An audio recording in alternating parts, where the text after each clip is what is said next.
UPSC CDS 2025 mains PYQ. ठीक है, तो क्वेश्चन नंबर 50 तक कवर हो गया था। अब let's start the question number 51, isobar definition. Question देखते हैं, isobar of elements have same. ठीक है, देख लेते हैं। ऑप्शन नंबर ए है atomic numbers, option number B number of electrons, option number C mass numbers, option number D numbers of neutrons. So option number C is right, mass number.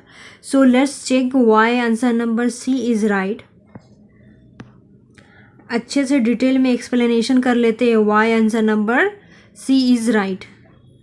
Look at first, mass number बिल्कुल सही answer है, क्योंकि isobar उन atoms को कहते हैं जिनका mass number A यानी total number of protons neutrons same होता है, लेकिन उनका एटॉमिक नंबर जेड यानी नंबर ऑफ प्रोटॉन्स अलग होता है। एग्जाम्पल ऑर्गन 40/18 AR और कैल्शियम 40/20 CA, दोनों का मास नंबर 40 है, इसलिए इसे ये आइसोबार है। ठीक है, that's the reason option number C is right. अब ऑप्शन नंबर ए और अनदर टॉपिक कैसे इनकरेक्ट है तो देख लेते हैं। ऑप्शन नंबर ए ऑटोमेटिक नंबर और नंबर ऑफ इलेक्ट्रॉन्स ये आइसोबार में सेम होते हैं, जैसे 1H 1/1H 2/1H 3/1H। ठीक है, आइसोबार में ये हमेशा अलग होते हैं। ऑप्शन नंबर डी क्यों गलत है? क्योंकि नंबर ऑफ न्यूट्रॉन्स, जिन एलिमेंट्स में न्यूट्रॉन्स की संख्या सेम होती है उन्हें आइसोथर्म्स, ठीक है, आइसोटोन्स कहते हैं, जैसे 14/C और 16/8O, दोनों में 8 न्यूट्रॉन्स है। ठीक है, अब ये कहाँ से पूछा गया था? तो ये टॉपिक पूछा गया था NCERT क्लास 9 साइंस का, chapter 4 structure of the atom was, और class 11 chemistry chapter 2 structure of atom. ठीक है, ये दोनों से पूछा गया था। ठीक है, टॉपिक था आइसोटोप्स और आइसोबार्स। अब ये प्रीवियस में भी पूछा गया था PYQs में। यूपीएससी के एवरग्रीन सुपर हिट टॉपिक है। CDS 1 2022, CDS 2 2019 और NDA एग्ज़ाम में आइसोटोप्स, आइसोबार्स, आइसोटोन्स पर कम से कम 5 से 6 बार सवाल पूछा जा चुका है। करंट अफेयर में ये पूरा स्टैटिक कंसेप्ट है, इसका करंट अफेयर से कोई लिंक नहीं था। ठीक है, और देखो ये मतलब topic logic to trick solve in exam. So isotope में P आता है सेम प्रोटीन नंबर जैसे ऑटोनॉमिक नंबर से, और आइसोबार में B आता है सेम भारी यानी वेट मास सेम से। ठीक है, तो क्या होगा? Mass number. आइसोबार मतलब B मतलब बाहरी यानी मास नंबर। ठीक है, और आइसोटोप मतलब P आता है मतलब प्रोटॉन नंबर मतलब ऑटोनॉमिक नंबर।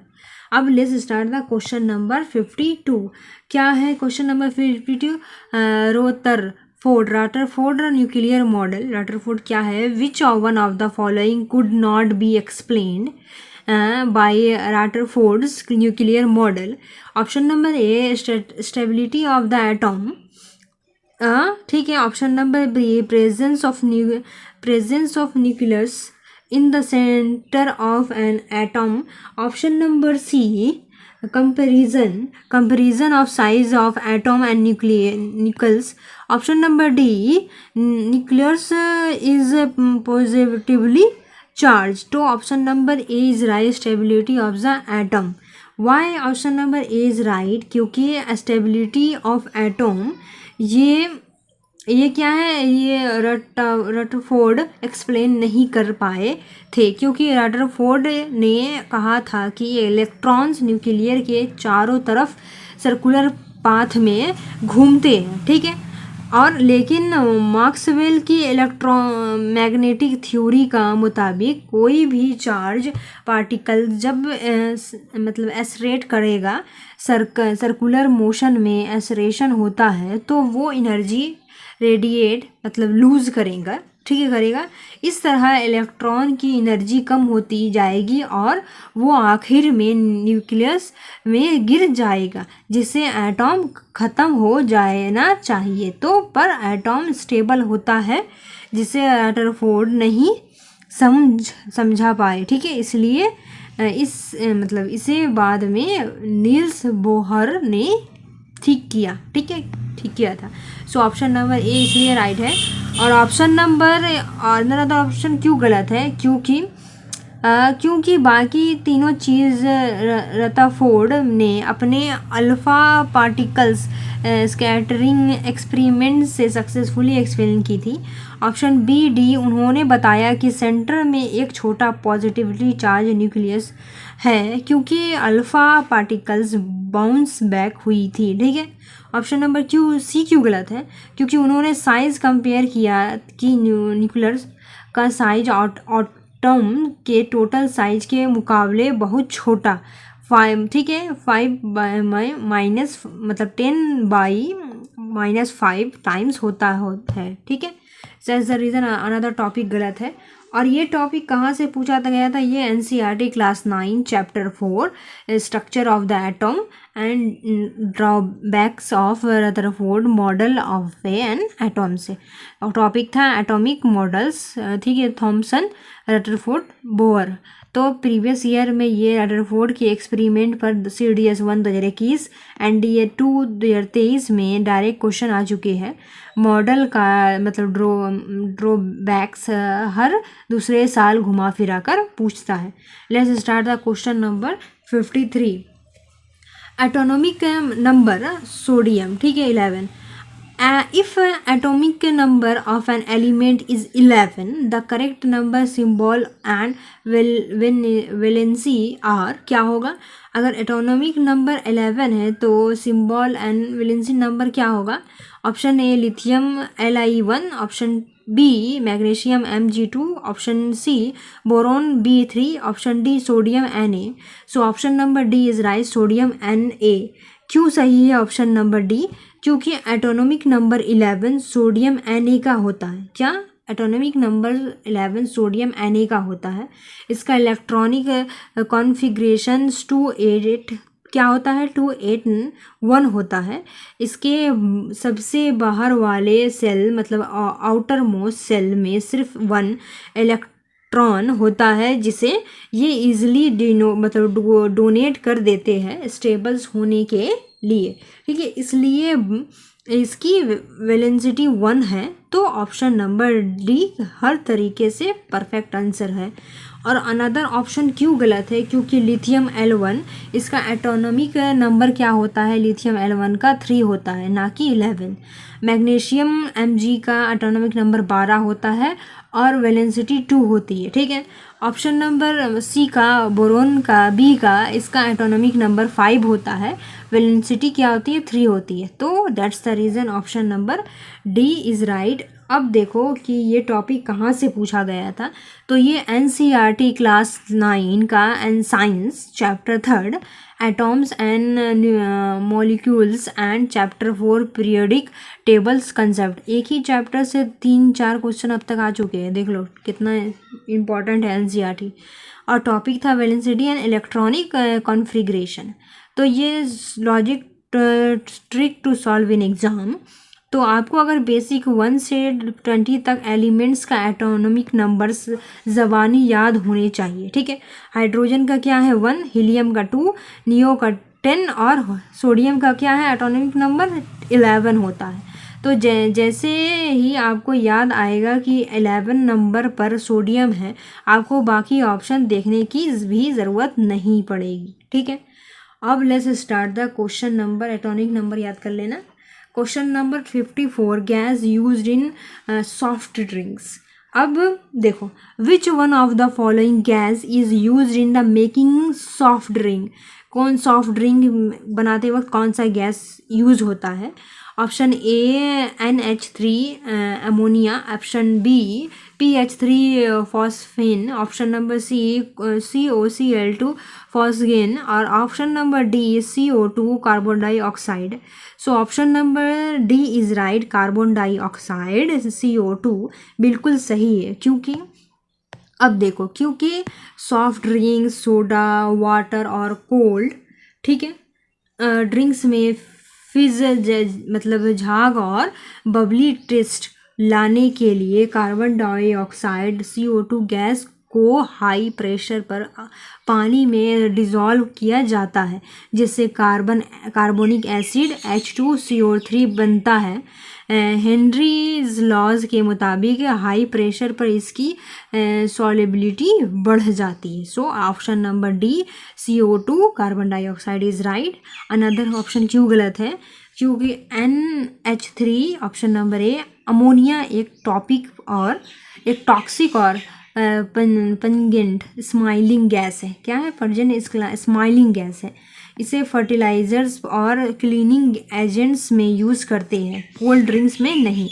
क्लीनिंग गैस में यूज़ करते हैं, कोल्ड ड्रिंक्स में नहीं। और PH3 फॉस्फेन एक बेहद मतलब बेहद पॉइजनस गैस है, पॉइजन वाला गैस है। ऑप्शन नंबर सी COCl2 फॉस्गेन एक खतरनाक केमिकल वेपन्स, ठीक है, पॉइजनस गैस है जो वर्ल्ड वॉर 1 में यूज़ हुई थी। ठीक है, ये COCl2 बहुत ही ज़्यादा ख़तरनाक गैस है। ठीक है, अब ये टॉपिक कहाँ से पूछा गया था? ये पूछा गया था NCERT class 10 science chapter 2 acid bases and salts और class 12 chemistry solutions Henry's law application से। ठीक है, topic common uses of glasses and compounds है।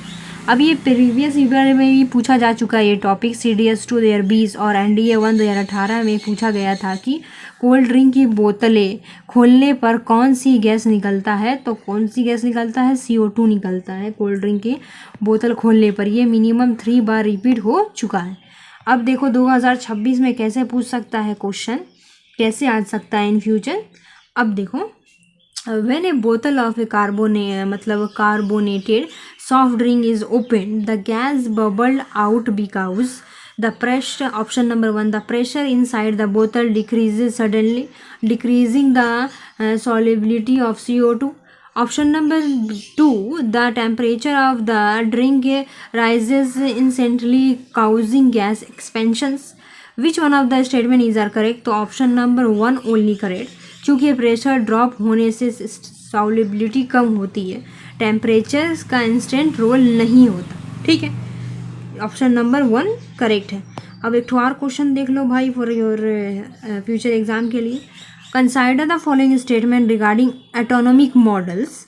Option number 1, Niels Bohr overcome the dark मतलब drawback of Rutherford's model by introducing discrete orbits where electrons do not radiate energy.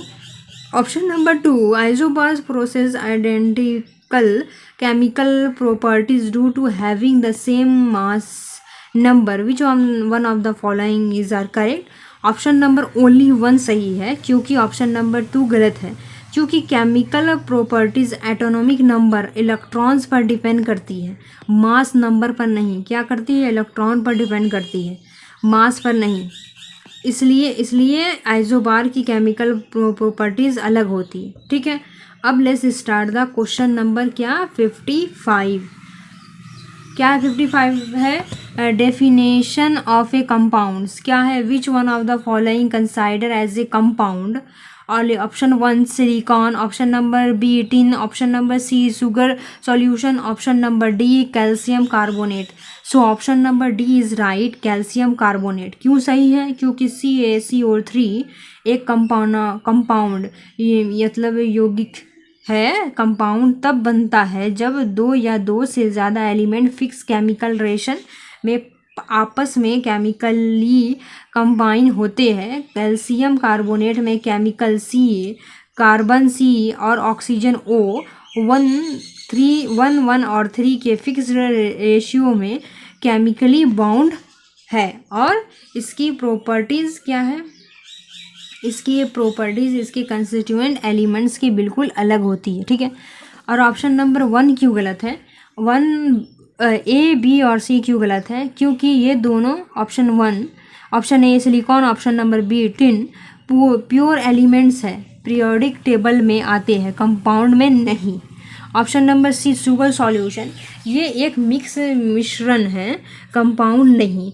इसमें sugar और water को किसी भी रेशियो में बिना किसी केमिकल रिएक्शन के फिजिकली रूप से मिक्स किया जाता है और इन्हें फिजिकली सेपरेट जैसे एवापोरेशन से किया जा सकता है, ठीक है। अब देखो ये कहाँ से पूछा गया था, तो ये भी टॉपिक पूछा गया है क्लास 9 का एनसीईआरटी से, science chapter 2 is matter around us pure. Topic था एलिमेंट्स, कंपाउंड्स और मिक्सचर।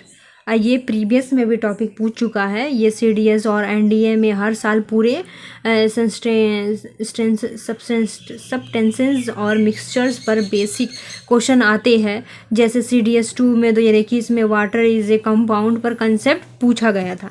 अब let's start the question number 56, ठीक है। ये वाला अभी पूछे, अभी तुरंत पढ़े थे थोड़ा देर पहले, ये वाला साइड 53 या 54 में, ठीक है। तो रदरफोर्ड्स गोल्ड फॉयल एक्सपेरिमेंट क्या है, Rutherford's A particle scattering experiment on gold foil is responsible for the discovery of option number A neutron, option number B electron, option number D C proton, option number D atomic nucleus, ठीक है। So option number D is right, atomic nucleus बिल्कुल सही है, क्योंकि 1911 में Ernest Rutherford ने जब fast moving ए particles alpha particles को एक बहुत पतली गोल्ड फॉयल पर मतलब बहुचार बॉम्बार्ड करवाया, तो उन्होंने देखा कि लगभग 12,000, ठीक है, में से एक particle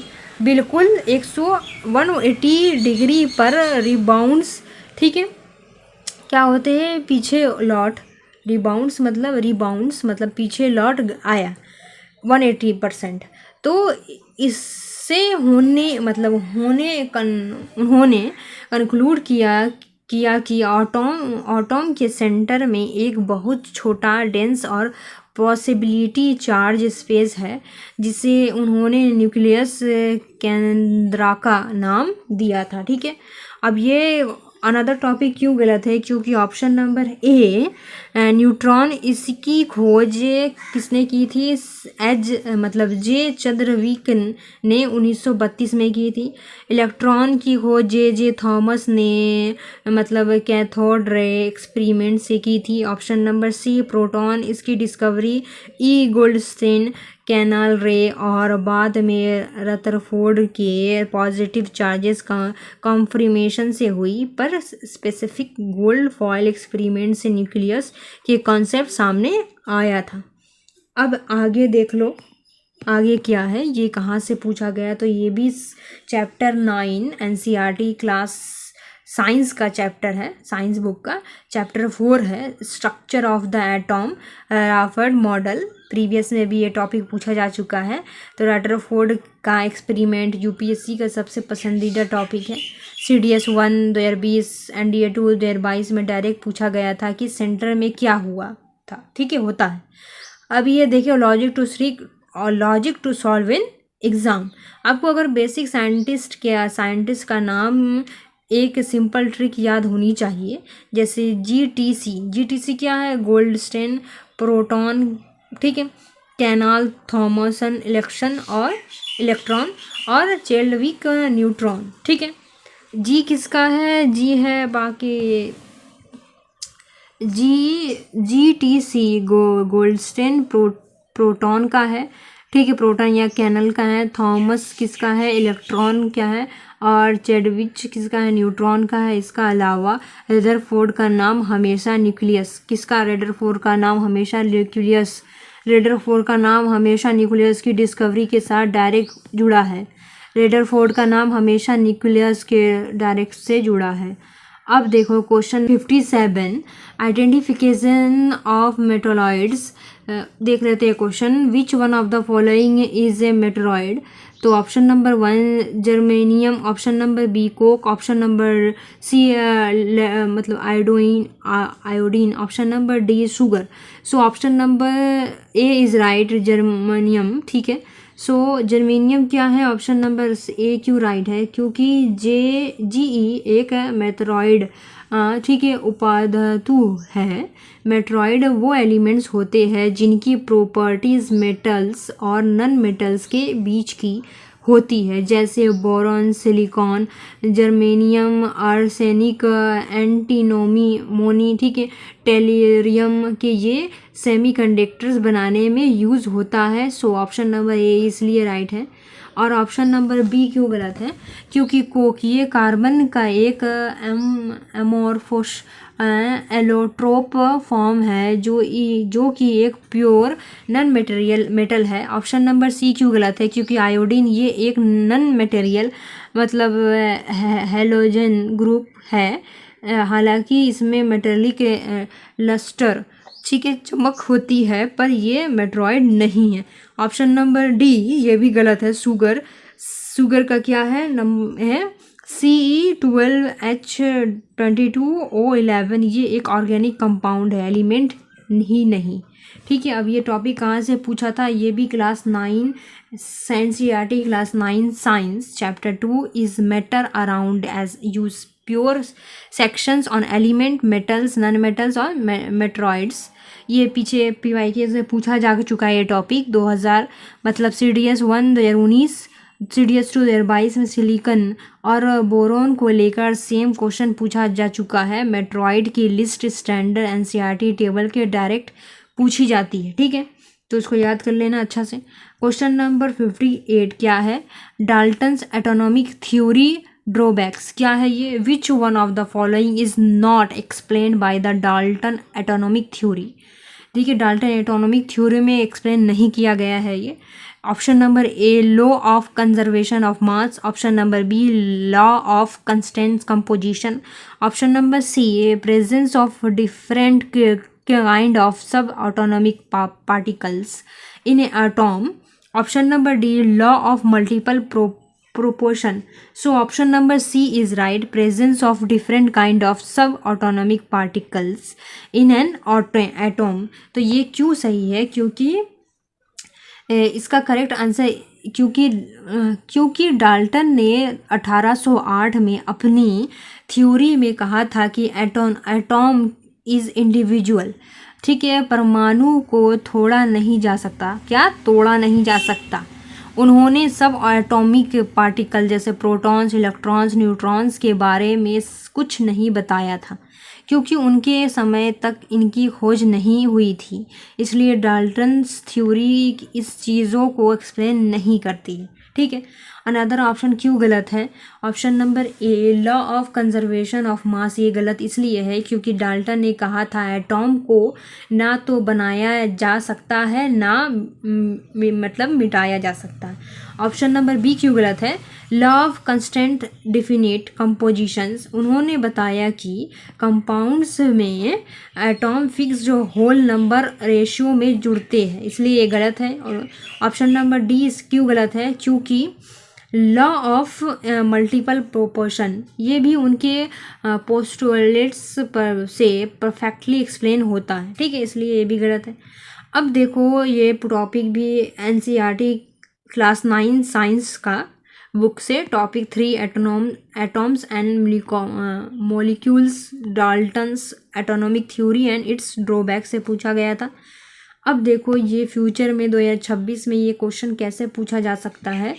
so let's look at the question कैसे पूछ सकता है कि स्टेटमेंट बेस्ड है, element and compound consider the following elements. ठीक है, properties of a compound are entirely different from the properties of constituent element. Option number B, elements from forming a meteoroid group generally act as a insulators at in absolute zero temperature but show conductivity at room temperature.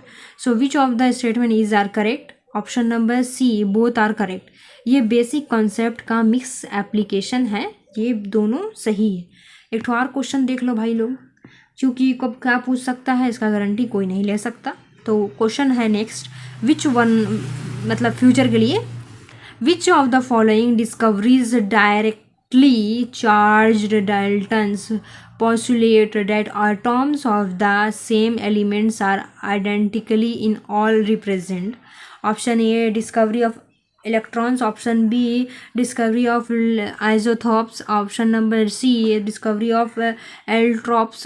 Discovery. Option number D, discovery of radioactivity. So option number B is right, discovery of isotopes, क्योंकि isotopes का atomic mass अलग होता है, हालांकि element same होता है, जो Dalton के रूल्स के खिलाफ है। ठीक है, अब तो question number 59, Lewis acids concept, which one of the following contains all Lewis acids. Option A है AlCl3, उसके बाद है CO3, उसके बाद प्लस BF3। ठीक है, ऑप्शन नंबर बी है BCl3, और उसके बाद है NH3 और OH minus. Option number C है Mg2 प्लस MH2O और उसके बाद F माइनस। और उसके बाद ऑप्शन नंबर डी है BF3 NH3 और H2O। तो ऑप्शन नंबर ए सही है, AlCl3 CO3 प्लस उसके बाद BF3। ठीक है, ऑप्शन नंबर ये क्यों सही है, क्योंकि लुईस एसिड क्या होता है पहले ये देख लो। लुईस एसिड क्या होता है, Ln मतलब Gn लुईस के मुताबिक जो स्पेसिफिक एक इलेक्ट्रॉन पेयर्स को एक्सेप्ट मतलब ग्रहण कर सकती है उसे लुईस एसिड कहते हैं। ठीक है, मतलब जो स्पेसिफिक इलेक्ट्रॉन पेयर्स को एक्सेप्ट कर सकती है उसे लुईस एसिड कहते हैं। इसलिए उसके पास या तो पॉजिटिव चार्ज होना चाहिए या उसका कांटेक्ट इनकम्प्लीट इलेक्ट्रॉन्स की कमी होना चाहिए। ठीक है, सो इसलिए ऑप्शन नंबर ये ए सही है। अब देखो, अब मतलब इसलिए ऑप्शन नंबर ए ठीक है, AlCl3 और BF3 इनके सेंट्रल एटोनॉम्स Al और B के पास वैलेंस सेल में सिर्फ 6 इलेक्ट्रॉन्स होते हैं, इनकम्प्लीट ऑक्टेट, इसलिए ये इलेक्ट्रॉन एक्सेप्ट करना चाहते हैं। और CO3 प्लस ठीक है, इसके पास पॉजिटिव चार्ज है यानी इलेक्ट्रॉन्स की कमी है, इसलिए ये आसानी से इलेक्ट्रॉन पर एक्सेप्ट कर सकता है। अब देखो अनदर टॉपिक क्यों गलत था, क्योंकि B, C और D ये क्यों गलत है, क्योंकि NH3 एमोनिया, H2O वाटर और OH माइनस के पास लोन पैर्स मतलब एक्स्ट्रा इलेक्ट्रॉन्स होते हैं या नेगेटिव चार्ज होता है, ये इलेक्ट्रॉन्स डोनेट करते हैं, इसलिए ये लुईस बेसिस है, एसिड नहीं है। लुईस बेसिस है, एसिड नहीं। अब ये टॉपिक पूछा गया था NCERT class 11 chemistry chapter 7 equilibrium acid and bases section से। प्रीवियस में ये पूछा जा चुका है UPSC CDS NDA में एसिड बेसिस पर सवाल, हाँ हर साल सवाल आते हैं। CDS 2 2018, NDA 2021 ब्रोनस्टेड लोरी और लुईस बेस पर कंसेप्ट पूछे जा चुके हैं। Trick to solve in exam, तो जिसके पास पॉजिटिव चार्ज हो या बी बोरन AI एल्यूमिनियम के कंपाउंड्स हो वो हमेशा लुईस एसिड होते हैं। क्या होते हैं वो हमेशा लुईस एसिड, जिसके पास B और AI हो वो हमेशा लुईस एसिड होते हैं। जिनके पास नेगेटिव चार्ज या N नाइट्रोजन या ऑक्सीजन हो या लुईस बेस होते हैं। ऑप्शन में NH3 और H2O को फिल्टर और करते ही डायरेक्ट ऑप्शन नंबर ए आ जाता। अब question number 60, calculating number of electrons. Calculating number of electrons देख लेते हैं। क्वेश्चन नंबर क्या है, question number of electrons present in the specific H2 plus He और H2 and O2 plus respectively are option number 1, option number A 1 2 2 15, option number B 1 2 1 14, option number C 2 2 2 16, option number D 0 2 1 14। So option number 1 1 2 2 15 correct है, क्योंकि ये एक एक करके सबसे electronic गिनते हैं कैसे क्या है। तो option H2 plus neutral H2 molecules में 2 इलेक्ट्रॉन्स होते हैं, 1 + 1 2, इस पर प्लस चार्ज है, ठीक है, यानी 1 इलेक्ट्रॉन निकल गया। So option 2 - 1 = 1। और ऑप्शन नंबर 2 He मतलब हीलियम का एटॉमिक नंबर 2 है, इसलिए इसमें 2 इलेक्ट्रॉन्स हैं। और option number 3 H2 hydrogen molecules में 2 H एटॉम्स होते हैं, इसलिए 1 + 1 = 2 electrons. Option number D O+2 natural और ऑक्सीजन मॉलिक्यूल CO2 में 8 + 8 मतलब 16 इलेक्ट्रॉन्स होते हैं, इस पर प्लस चार्ज है, यानी 1 इलेक्ट्रॉन चला गया तो 16 में से 1 गया तो -15 1 गया तो 15 इलेक्ट्रॉन्स। सो सीक्वेंस बनता है 1 2 2 15, जो कि ऑप्शन नंबर 1 है और बिल्कुल सही है। ये टॉपिक पूछा गया था, ये भी पूछा गया था NCERT क्लास 9 साइंस केमिस्ट्री से, ठीक है। Structure of the atom, chemical bonding, ये सोच लो ये टॉपिक कितना इम्पोर्टेंट है, ठीक है। साइंस का चैप्टर क्लास 9 चैप्टर, ठीक है। तो ये प्रीवियस ईयर में इस तरह के स्पेसिफिक बेस इलेक्ट्रॉनिक काउंटिंग वाले सवाल बेसिक केमिस्ट्री में लगभग हर दूसरे साल पूछता जाता है। सो ये बहुत इंपॉर्टेंट है। CDS 1 2022 में आइसो इलेक्ट्रॉनिक स्पेसीज पर पूछा गया था, ठीक है। अब नेक्स्ट 61 से नेक्स्ट को नेक्स्ट पार्ट में देखेंगे। बाय बाय, जय हिंद।